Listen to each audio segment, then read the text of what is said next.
question you should always ask, I think, if you're considering an input, especially if the input it requires considerable time, money, or work, is Right. do you need biochar to have an awesome garden? Oh, definitely 100% no. No.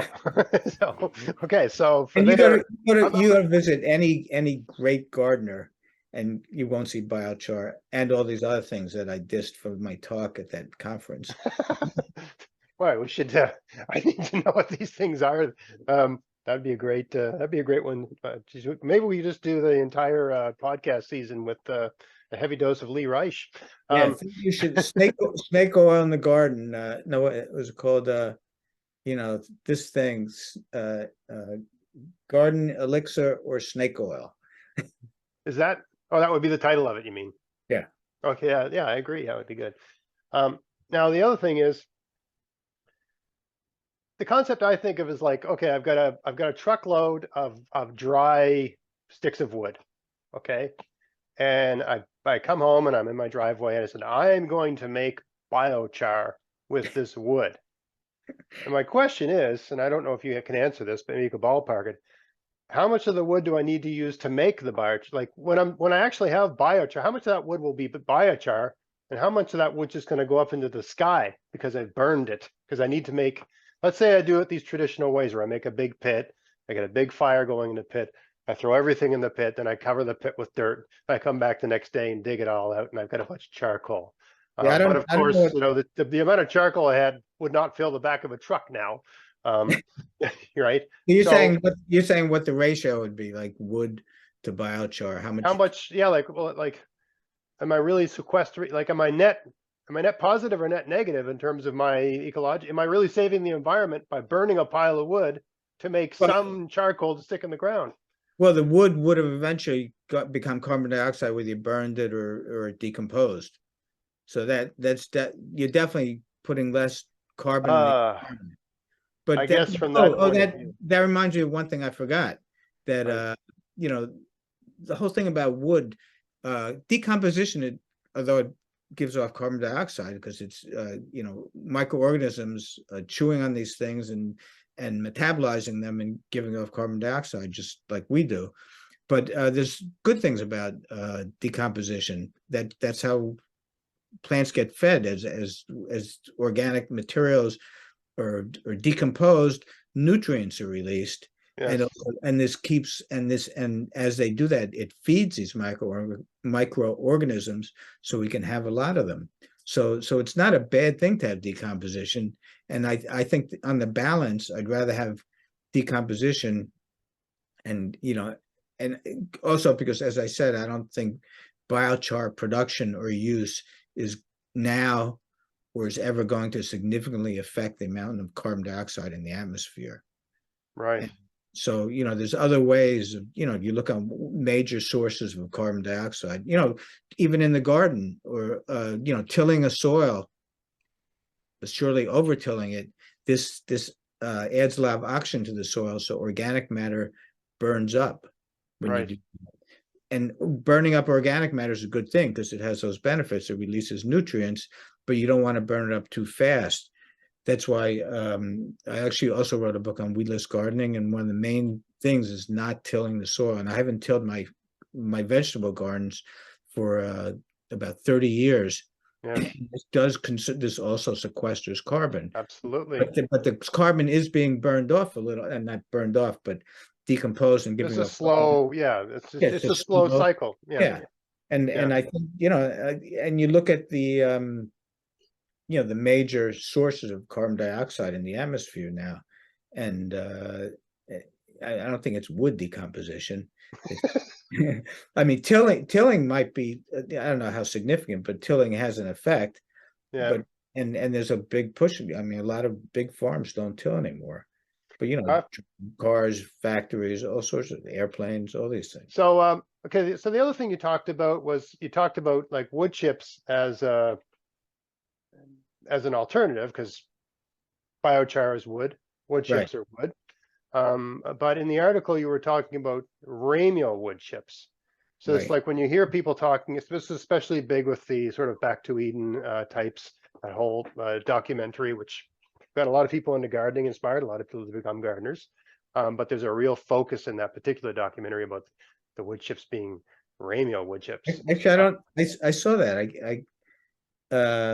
Unless it's a different one. I thought I saw it, but I didn't think they were emphasizing Ramial wood chips that This is much. the one. It's very there's a lot of religion in it. Oh, right. Is his name Paul something? Paul Gauci, yeah, Oh, yeah. Oh, yeah. So I didn't remember the Ramial part. he says they have to be branches of trees, is what he says. Yeah, Ramial. Which, yeah. Yeah. So I don't think he uses that technical term, Oh, but that's what he's alluding to. They're branches with leaves and well, that I sort think of thing. Ramial, I'm trying to think, maybe it's less than 2.5 inches in diameter. Yeah. So why don't we a rough definition of what we mean by Ramial wood chips? So Ramial wood chips are chips made from any tree stems that are 2.5 inches or less in diameter. And so if you go to a tree service, they have both. Sometimes they chip up a stump, and that's just pure wood, and sometimes they have the Ramial wood chips. Why would one have a preference for a Ramial wood chip? Well, and I've read some of the papers on it, and I have to say nothing ever convinced me that it was worth anything once Right. again. And the advantage of Ramial wood chips over just any old wood chips, even just a chip stump, which is mostly just heartwood, is that because it has the cambium, like more ratio of cambium to wood, and there's more nitrogen there, so it has more nitrogen than if it's just heartwood. Right. So you're saying it's got per pound of wood, it's got more bark and more inner bark where all the sugars are, and Yeah, that sort of, and it might have more branches and more leaves and more pine right. needles, and Yeah, so you get more nitrogen mixed in. conceivably, if you had a pile of Ramial wood chips and a pile of just pure heartwood wood chips, the Ramial wood chips would get hotter quicker, Yeah, right. in principle, because of the presence of nitrogen and sugars, I guess, and to get that whole bioactivity going. So, do you need why are gardeners so crazy for Ramial? Why is there a preference for that? Probably because they read it and believed it. Yes, a guy said it was, right? Well, I I guess know that because there's been some things in gardening where I tend to be skeptical about everything. I want to check, if I hear something or if it doesn't seem like it rings true, I like to go to the source. And I've gone to the one source that most people go to for this, and actually it came out of Canada. It came out of Laval University. Laval. And Yeah. and it's very unconvincing. Basically, the only there's nothing that says, well, we did these experiments and then this shows this. But I've no doubt that it's higher nitrogen. So if that's the experiment, I would say, yeah, that's great, but that still doesn't make it worth it. But but it wasn't even that. It just kept saying how Ramial wood chips are a good thing in Right. other ways. And yes, I think people have read it. And once again, it's an idea that's a little more, it's not just straightforward, just chipping wood and getting wood chips. So you got to do something special. You have to some way find wood chips. But I think I might have said this in the article that so I'm a big fan of wood chips, and I have a sign periodically when I need it on the street in front of my house. It just says wood chips wanted. There's a big pile there, or if there's no pile, I put an arrow. Dump here. Dump here, and if I said Ramial wood chips only, please, Yes. they'd laugh at me. Yes. Yes. Or they wouldn't even laugh at me. I would never get any wood chips. I mean, you get wood chips are a waste product, very valuable and good waste product for gardening of arboriculture. So some arborists, they're gonna okay, first we'll do all the things over 2.5 inches, then we'll do all the things less, and we'll keep these separate. Were you serious when you said you go to a place and they have them separated? Me? Yeah, didn't you say that you can go to a place that sells or an arbor? Yeah, so I thought that didn't sound like could be true. No, no, You have that to would be check. You have to check the recording. okay. I thought you said maybe it's meant hypothetically. You could go somewhere and you have a choice of buying this or that. But yeah, I wouldn't waste my money on No, and rape. I mean, when I've dealt with, I used to mulch all my walking paths with wood chips.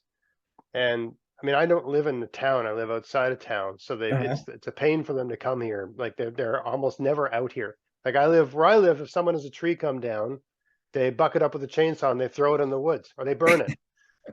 They don't call a tree service to deal with it, Right. or they get their neighbor to, if they're like old or if they don't have a chainsaw, their neighbor comes over and does it for them. Yeah. Someone just a man shows up with a chainsaw, makes the tree go away. It happens very quickly, right? So there's really not a lot of call for tree services out here. So if I want wood chips for my walkways in my garden, I mulch them with sand now as a sort of experiment I did. All the walkways are mulched with sand. But I used to use wood chips once a year. I'd have to get almost like a truckload, 8 cubic yards of the stuff to just use everywhere, and then shovel it Sand all. sand is really heavy. Sand's really heavy, but it doesn't biodegrade.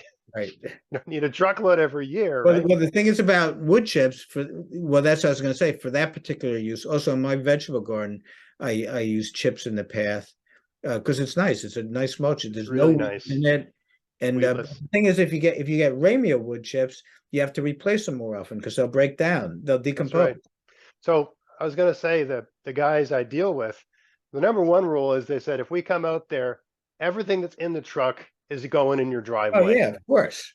Stump, big pieces of log, rocks, Oh, whatever. It's all coming out. We're not like, it's not like you're getting this or that. And then I remember saying, this was a number of years ago when I used to do all this. I'd ask them for the tree branches, and they'd always say, "Oh, you don't want that," because when they sell wood chips, they're selling it to people for their ornamental gardens, right? Where they want it to last and they want it to be a certain color. They say, "Oh, we got some really nice red." And it's like, well, I want the stuff with all the leaves and stuff. Like, oh no, you don't want that. That stinks and it breaks down and it won't last, sort of thing. And I was trying to, so it is very difficult. I mean, I suppose if you live in a really big city where there's just, a lot of tree service activity going on, not a lot of gardening, maybe it is abundant. But yeah, you are right. They kind of look at you like you're nuts if you're asking for this I sort of would I thing. wouldn't I wouldn't even ask somebody. It'd be nobody. I don't know. I guess if you had your own chipper and you had your country, you know, plot and you had trees when you could chip, it would be such a bother to just like separate out these woods. I mean, I was chipping some stuff with a friend this past spring, and if we had to separate it out, I mean, it's enough trouble just get all the stuff through the chipper, and you don't want to spend like inordinate amount of time doing it. Well, let's give people a sense of context because they're listening to you talk and they don't know anything about your garden. My newer viewers don't know anything about your garden, the scale that you garden on. I would hazard to guess that my garden's 2,500 square feet. That's everything included.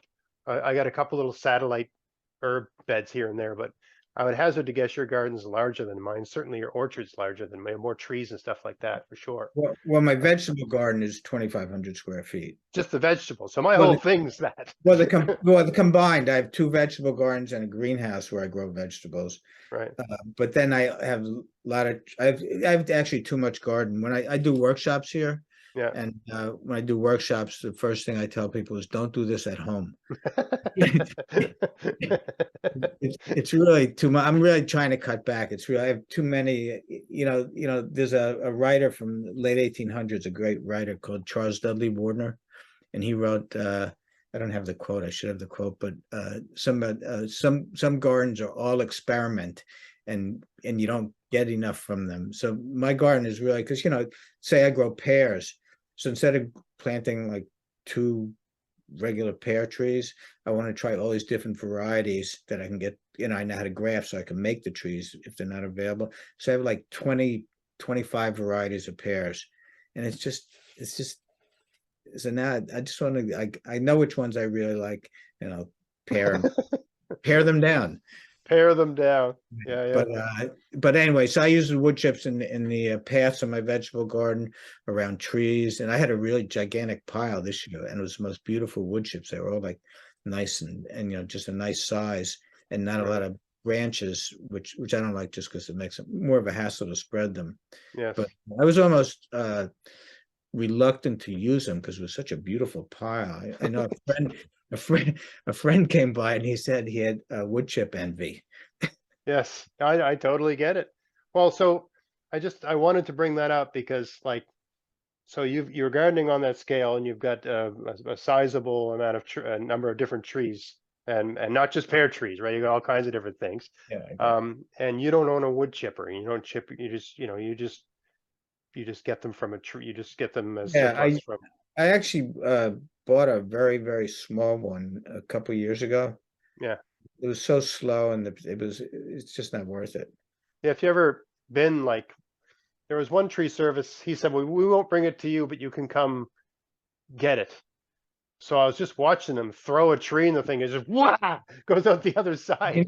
Some of the big chippers will do a tree Yeah. big. 8 inches, Yeah, no, couldn't it's not. believe it. I don't need to. I don't actually have that much stuff that I have to chip anyway. And anything that when I do all my pruning, I can gather up the pruning and my. It's not called the dump anymore. Basically, the town dump. Yeah. You can bring it there, and they actually chip it all, and they make it into compost. I used to live in a town in Nova Scotia here. I've written like a number of counselors near where I live, and they said, "Oh no, that's impossible." I lived in a really small town in rural Nova Scotia, and they had a tub grinder. Right. That's what they have. And I mean, this is a small little town in rural Nova Scotia, and every Saturday from noon till 5, anyone can go there, get rid of anything they've got, and take as much of that stuff as they all this ground up stuff, right? And everybody called it black gold. And all my gardens were covered in it. That's where I started doing all that sort of stuff back then. Back then, I didn't know I was good in a vegetable garden. I'd put it on my rose gardens. Right. And actually, there's an article I wrote where I was saying that's how I get into using wood chips and mulch and no-till, because I'd always have like a couple spare tomato transplants, and I'd stick them in the rose garden, and they'd outgrow the ones in my vegetable garden. Right. And a rose garden was never tilled, right? My town used to do that too, where you just take it, but now they actually Wonderful. mix it with food from from the schools and stuff, and make it compost, and they sell the compost. So. Hey, if you want to help support everything I'm doing here, go to Vessies.com to buy whatever you need for your garden this year. Use my coupon code GAVS23 to get free shipping as long as there's a pack of seeds in the order and there's no oversized items in the order. Check out the description box of this video for details. You can buy everything you need from Vessies. They have seeds, fruit bushes and trees, soil amendments, pest solutions, tools, clothing, and lots of other stuff too. So yeah, if you want to help support everything I'm doing here and they sell something you need, buy it from them using my coupon code, and happy gardening.